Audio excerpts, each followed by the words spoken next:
des forces spéciales, les pompiers et les sauveteurs qui ont tout fait pour sauvegarder la vie des gens, pour les faire sortir du feu, de l'épicentre du feu et de la fumée pour éviter des pertes supplémentaires. Et bien sûr, je pense aussi à l'aide apportée par les citoyens qui, dès les premières minutes, ont aidé les médecins et les forces spéciales, ont apporté leur aide et ont transporté les blessés vers les hôpitaux. Nous apporterons le soutien nécessaire à tous, à toutes les familles qui ont été frappées par ce malheur, à tous les blessés, à tous ceux qui ont souffert. J'exprime mes condoléances les plus sincères à ceux qui ont perdu des proches. Tout notre pays, tout notre peuple est en deuil avec vous et j'annonce le 24 mars la journée du deuil national. Dans la région de Moscou, à Moscou et dans d'autres régions russes, nous avons mis en place des mesures supplémentaires pour contrer la menace terroriste et la menace de sabotage.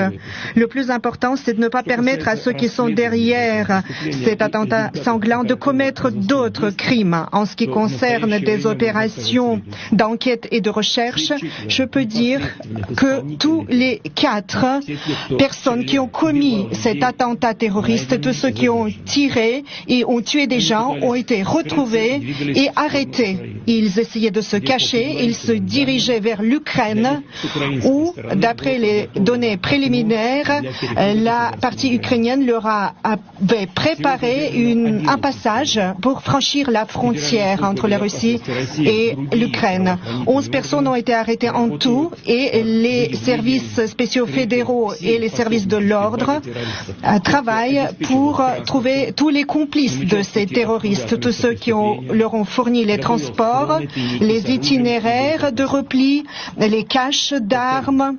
Et je répète que nos services d'enquête et nos forces de l'ordre feront tout le nécessaire pour établir tous les détails du crime, mais il est évident que nous nous sommes heurtés non seulement à un attentat terroriste bien planifié, mais à une tuerie de masse préméditée contre les civils. Ces criminels de sang-froid étaient déterminés à fusiller nos citoyens et nos enfants, tout comme les nazis à l'époque qui fusillaient les gens sur les territoires occupés. Ils voulaient montrer comment ils pouvaient tuer impunément. Et tous les commanditaires et ceux qui ont commis ce crime répondront de leurs actes. Quels qu'ils soient, nous les retrouverons et nous les punirons. Tous ceux qui sont derrière ces terroristes, qui ont préparé cette frappe, cet attentat contre notre peuple. Nous savons ce que c'est que la menace du terrorisme et nous comptons sur la coopération de tous les États qui partagent notre douleur de manière sincère et qui sont prêts à unir les efforts dans la lutte commune contre le terrorisme international et toutes ses formes. Ces assassins inhumains qui ne peuvent pas se proclamer de telle ou telle nationalité sont voués à la punition et à l'oubli. Ils n'ont pas d'avenir.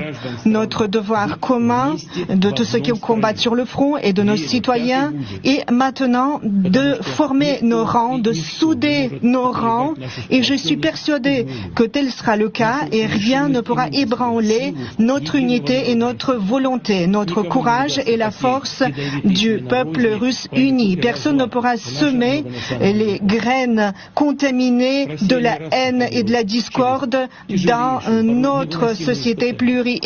La Russie, à de nombreuses reprises, avait traversé des épreuves les plus difficiles et nous le ferons à nouveau maintenant.